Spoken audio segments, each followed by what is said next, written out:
Paul McGuire Grimes, ABC Minneapolis. Rosie, Jacobi, it is really great talking to both of you. You're really terrific in this, so thank you for the time today. I appreciate it. Thank you. Thank you. Yeah, now, Rosie, I want to start with you. I read that you were very protective over the role of Denise being a foster mom to Noah, and it really hit close to home. Do you mind sharing why that is?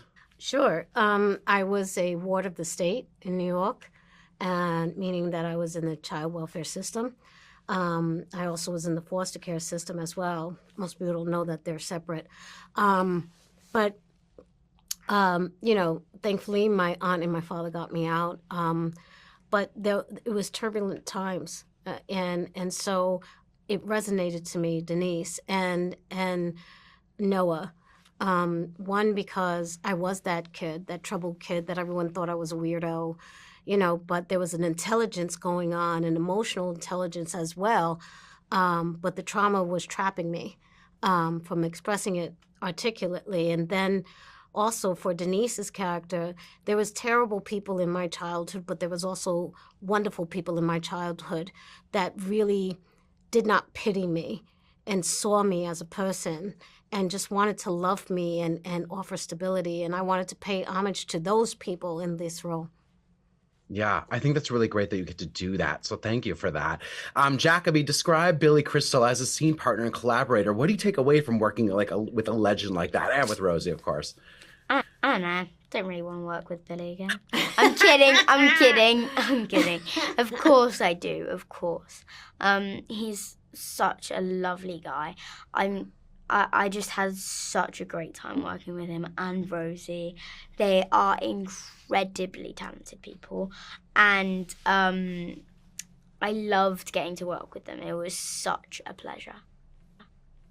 One, both of you are both Rosie and Billy are so funny and make everyone laugh so much. So I bet even though it's difficult conversations throughout the show, it was so good downtime to be working together. Rosie, Billy's character, I think, sees things as very fact-based, very science-based, and can't really wrestle with the unexplainable. Have you ever had anything in your life that is unexplainable and you just have a hard time describing what it was?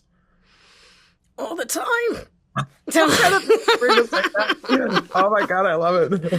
Yeah, there's too many circumstances to go down that litany of experiences. But yeah, and that's what I loved about Before as well, because it just proposes that question, and it's going to make a lot of people think.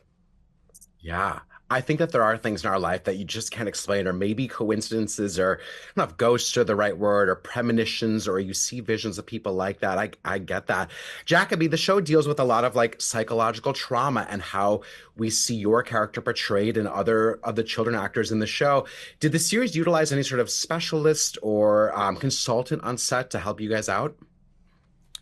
I mean, Sarah was always there for me. We would always, sometimes after set, we'd go for sushi, and that was fun. But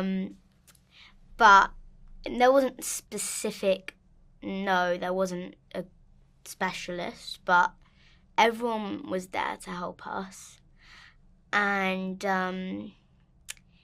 everyone was the crew and the cast were all together. There was no one that was apart. Everyone was together. It was like a big, we were all a big family, really, and we were all helping each other. And it was all really, it was just a really spectacular experience. And That's great, especially as someone so young in the industry. I know your brother's an actor too, and he's a really terrific actor too. So I'm glad you guys can do this together. Rosie, I'm thinking about the term before. How would you describe maybe your mindset before you started working on the show, and maybe how you've changed since working on the show? Very good question. I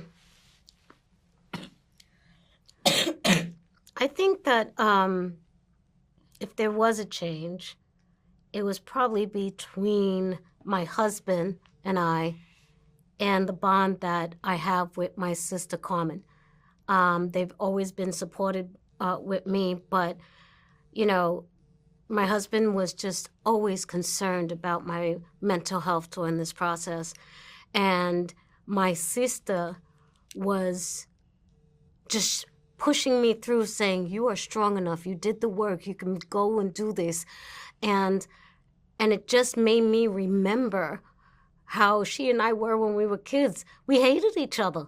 And how the relationship has progressed, and we're like each other's best friends now. You know, I mean, we started becoming best friends in our late teens, but after this project, I remember just breaking down in the kitchen with her, and she goes, what's wrong? And I said, I just love you so much. I'm so glad you're part of my life, you know, and I said that to my husband too. I said, I don't think I could have done this without you. So this series really just made me take inventory of the relationships that were existing, and I understood how they evolved throughout the years into where they are now, and I have a great appreciation for that. I love that so much. And I love that tribute that you just paid to both your husband and your sister Carmen. That is so beautiful. And you've had such a long career, and to have a show now again to like do that to you is so special. I got the wrap. Thank you both for the time today. I hope people enjoy before. So thank you. Thank you. Great interview. Thank you. Yeah, thank you. I appreciate it. Thank you guys. Thank you.